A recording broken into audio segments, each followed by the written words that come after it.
Buenos días. Seguimos hablando acerca de una iglesia viva y estábamos estos últimos días recordando las cartas que Juan escribió para las iglesias de Asia Menor, que hoy es Turquía. Y hoy vamos a hablar acerca de la iglesia de Sardis, la carta que envían a la iglesia de Sardis.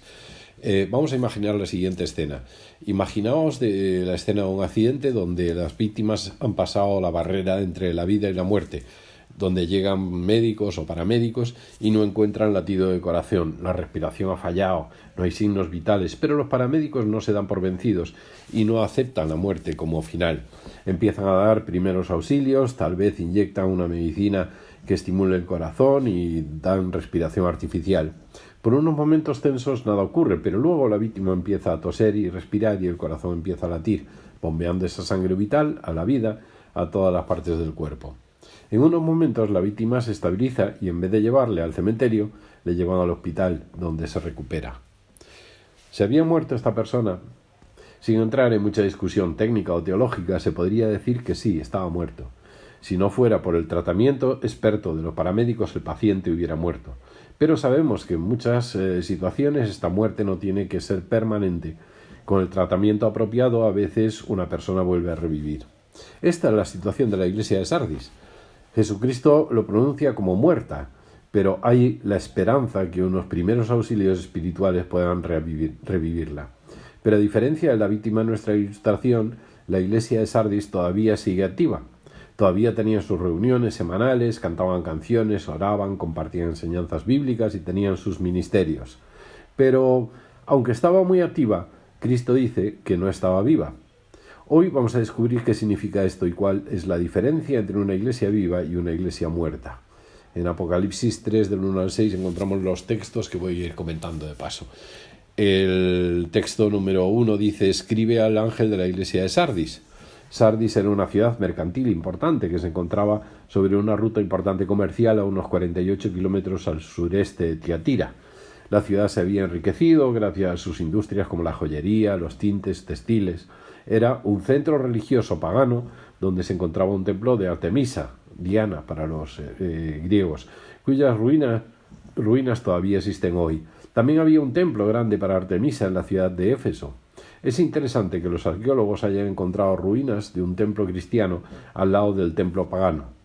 De todo lo que sabemos, los creyentes de Sardis no recibieron persecución como muchos de sus contemporáneos. Y también es interesante saber que Sardis era famosa por su necrópolis, su cementerio, a unos 11 kilómetros de la ciudad.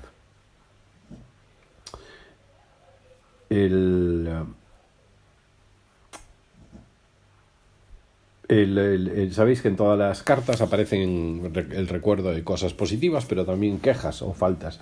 Y en los versículos, a partir del versículo 1 y 2, empieza a decir: yo conozco tus obras. Cristo conoce a su iglesia, a cada uno de los creyentes íntimamente. Aunque tal vez podemos engañar a otras personas, no podemos engañarle a Él. Y una de las cosas que dice la carta dice: conozco que tienes nombre de que vives, pero estás muerto. Muy fuerte, ¿verdad? La iglesia de Sardis tenía la reputación de una iglesia viva y activa, pero en realidad estaba muerta. Quizás tenían una buena reputación en su comunidad. Ya vimos que es probable que tuvieran su templo a un ladito, al lado del templo pagano, y aparentemente no sufrían persecución. ¿Cómo se puede morir una iglesia? Dice: porque no he hallado tus obras perfectas delante de Dios. Le faltaban obras. Las obras de la mayoría de los creyentes no estaban completas, faltaban. Santiago 2 dice: la fe sin obras es muerta. Y Juan 15 dice: aparte de Cristo no podemos llevar fruto. Y dice también acerca de esa iglesia que habéis manchado vuestras vestiduras en el versículo 4.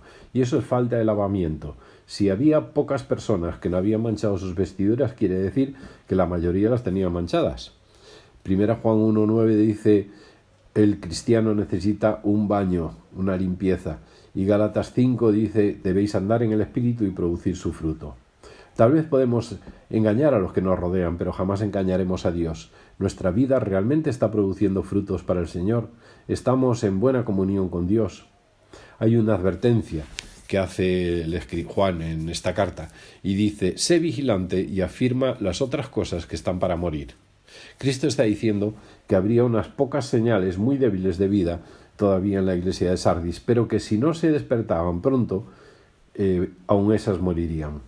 Como en nuestro ejemplo de la víctima del principio, ya es tiempo de administrar los primeros auxilios espirituales antes de que se haga más daño. Ya era tiempo de que se despertaran y se dieran cuenta de la gravedad de su situación. Romanos 13 dice, es tiempo para despertar y cambiar. Isaías 60 dice, es tiempo para levantarnos y resplandecer.